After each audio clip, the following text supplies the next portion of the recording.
All right, everybody, what is going on? Good late afternoon. Hope you guys are doing well, and we're going to have some more kind of in-depth Seattle Seahawk conversations here. And we're going to do a few videos here, and it's only going to be a few because I think that for the most part, this roster is pretty solidified and solid, and we kind of know what's up. I want to talk about some of the notable, I'll say, potential position battles as we go into the 2026 season. And what I mean by that is there are a few positions, not too many, but there are a few where I feel like we don't know who is going to get the snaps, who is going to get the opportunities, and who is going to sit. So let's have some conversations about it. This video is sponsored by Prize Picks. And for the most part, I think what we're talking about is the rookies versus the veterans. Who is going to get the starts? Who is going to get the majority of meaningful snaps between the new guys and the guys who have been here for a while? Now, I'm not going to do running back. I'm going to skip over running back because to me, that is pretty obvious how that's going to go. Price is going to start, but guys like Halani and Wilson are going to get some opportunity. And when Charbonnet gets back, Wilson might go to the bench at that point. It might be Halani. I'm not 100% sure there, but when you're talking about like Price versus Halani, I feel like it's pretty obviously going to be Price. And even if it's not, they're both going to play. So even if Halani ends up being the starting running back, which I really don't think is going to happen, but even if it does happen, it doesn't matter that much because both guys are still going to get to play. Charbonnet, when he gets back, he's going to get to play. All these guys are going to get to play, except maybe the fourth guy, probably Emmanuel Wilson, could be Halani, I guess, but it it, it doesn't feel that impactful. What does feel impactful are, say, let's start with safety, right? Let's start with the situation at safety right now, where you've got Julian Love, who is clearly the starter. Very good player. I know he missed a lot of time last year, but Julian Love, very good. And I do think that he is, etched in stone, going to start. The interesting conversation here is Ty Okada, the veteran, the guy who's been in the league a couple years, versus Bud Clark, the rookie who we just spent a second round pick on. So I'm going to talk about both guys a little bit. And at the end of the video, I'll talk about who I think is going to end up starting day one and how that might develop over time. And then I want to hear what you guys think, who you guys think is going to be the guy who ends up starting this year. So you got Ty Okada, and Ty Okada was a lifeline for the Seahawks last year because Julian Love missed a bunch of games. Kobe Bryant missed some time at the end of the year. Ty Okada, who was an undrafted rookie out of Montana State, who had played very little football over his first 2 years in the league, went in there and looked good. He legitimately looked good. He looked so good. Some people thought that he should have kept the starting job over Kobe Bryant when Kobe got hurt at the end of the year. Now, I don't know if that's the case or not. I don't know if that's true, but it could be true. It wasn't ridiculous. And even if he shouldn't have, that would have been because of how good Kobe Bryant is, not because of anything that Ty Okada wasn't doing.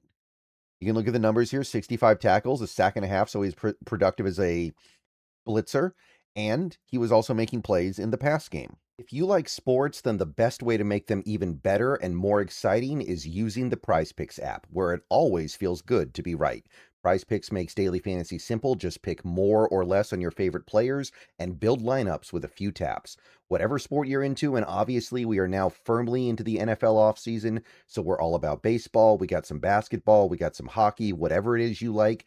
Prize Picks gives you a fun way to stay locked in while you're watching. Definitely make sure to use the promo code HMA. Prize Picks is hooking up users with $50 in lineups after you play your first $5 lineup. If you use that promo code, that is HMA. I've had a great time on Prize Picks so far, so definitely get on over to it, check it out, and make sure to get your lineups. And don't forget about Team Picks, where you can pick winners, spreads, and totals on any major game. So download the app now, use HMA, and get on over to Prize Picks, where it always feels good to be right. And remember, always gamble responsibly. The one thing you could maybe criticize him for a little bit was he did end up giving up quite a bit in coverage, allowed over 11 yards per completion, 7.5 yards per target, 3 touchdowns. That's not preferable for a safety. You'd want to see a little bit better, but it's not terrible. And it's also a small sample size. I don't feel like we have quite enough evidence to conclude what he is as a cover player. And remember, he had barely played. In fact, in 2024, the 33 snaps he played defensively were the only snaps he has ever played on defense in his career.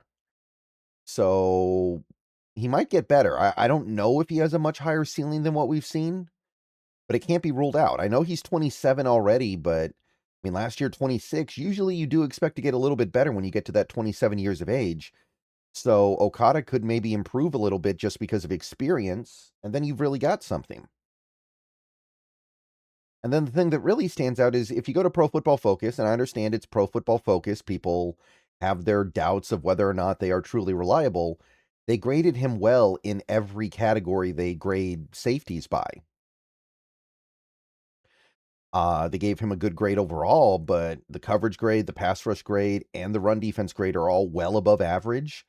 And this isn't a defense, by the way, that asks a lot of their safeties. I understand that a safety in this defense doesn't necessarily have to be over the top great at any one thing, but they do need to be good in all areas because the safeties in this defense get asked to do a variety of things. So the fact that Okada was able to do this in his first year of really getting to play football, second year in the McDonald defense, is something of note. So that's the Okada stuff. Now, the thing is, as good as Okada was last year, the sample size is small enough. We're talking about 11 starts. I know he played a little bit in some of the other games, but we're talking about less than 750 snaps. There is a small enough sample size going on there to where I think you could make an argument that it's, smoke, right? And if you give this guy 1,000 snaps over the course of a season and then you have him start for you for a couple years, you'll quickly learn that it's not real. It's not sustainable. Opposing offenses are going to figure him out. That's at least possible. And we are talking about an undrafted rookie here, so there isn't a huge base of talent for him to fall back on. This isn't Nick Eamon-Wari, who is so ridiculously talented he can make mistakes and still come out on top. Okada is a guy who has to really be on top of things or else things get away from him. So that's where Bud Clark comes in a little bit here. Now, Bud Clark, obviously a rookie, we know this, but like Ty Okada, look at what Pro Football Focus has on him. They, in college, I understand, but TCU, not a tiny school or anything, graded him well in every category: coverage, pass rush, run defense. And he was one of the best ball hawks in all of college football. And he's already 24, so he's only a few years younger than Okada.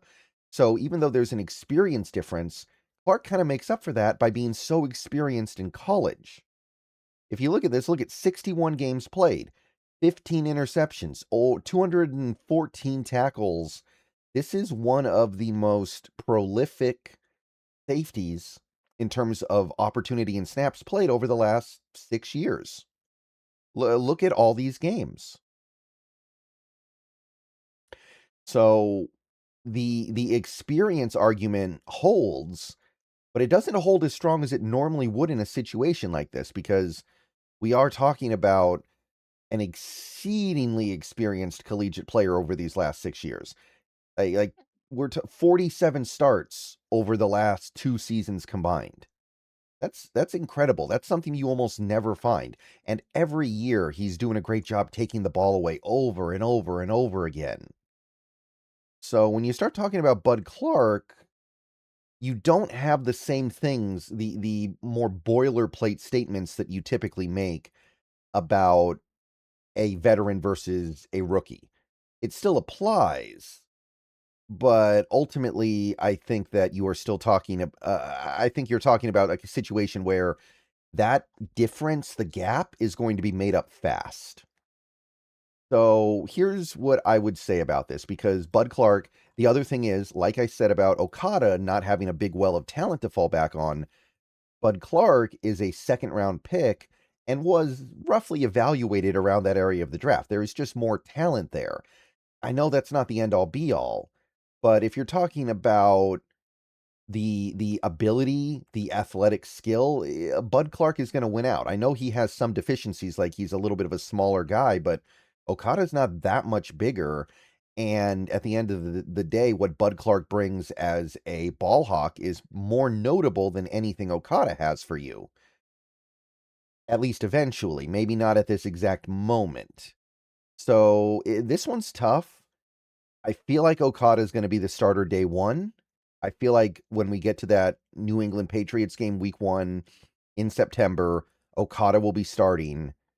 And it's also one other element here is that Bud Clark is going to be at his best playing a lot of nickel. That's not necessarily something the Seahawks need at this moment because they're so good at nickel. We need somebody who's a little bit more of a safety right now. That's probably Okada. But I do feel like you give it a couple of months, Bud Clark could creep up on that spot and take it. I don't know if the team would want to hang Okada out to dry like that because he's trying to play for his NFL future and he's on a very small short-term deal. I don't know if we want to just take away the spot from him. But I could see Clark making a serious play for the starting spot, or at the very least, he's going to play a lot. Like when the Seahawks go to dime, when they play dime packages, you're probably going to see Bud Clark out there as the dime corner just to get him on the field. When they go 3 safeties, I wonder if Clark is out there and they leave Eamon Worry at nickel. All right, so that's what I got. And I want to know what you guys think as well. This one I think is maybe the most interesting one in terms of it could go either way. I could definitely see Bud Clark taking the starting job from Okada. And that's really his only pathway, right? He's not going to take it away from Eman Worry. He's not going to take it away from Julian Love. I think that Okada is the one spot that you could have a little bit of a discussion about. And there is a discussion to be had. Clark is more talented. Clark is a better athlete. And Clark has the upshot of being a takeaway wizard. And that's not really the case for Okada. I think he can get takeaways. But Clark has a nose for the football in a way that Okada just does not. So I think Okada starts day one. I think Okada starts that first month, 2 months. And if I had to guess, I would say he's the starter for the whole season. And obviously, injuries could happen, and that could give Clark an opportunity. But I imagine that Clark is going to be a guy who's brought along to start full-time probably 2027. But it's an interesting one. Let me know what you guys think. I could see it. I could definitely see this one spinning both ways, more than any other positional battle on this team. All right. See you guys later. Go Hawks. Let me know what you think, and I will talk to you guys soon.